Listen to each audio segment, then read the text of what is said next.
ये जलप्रपात, ये कल कल करती हुई ध्वनि,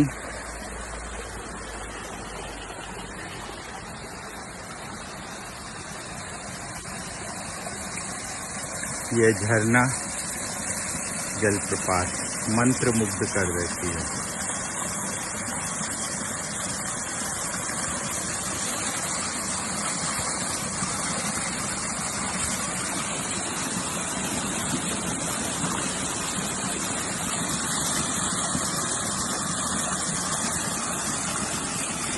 यह है नेपियर का बॉटनिकल गार्डन।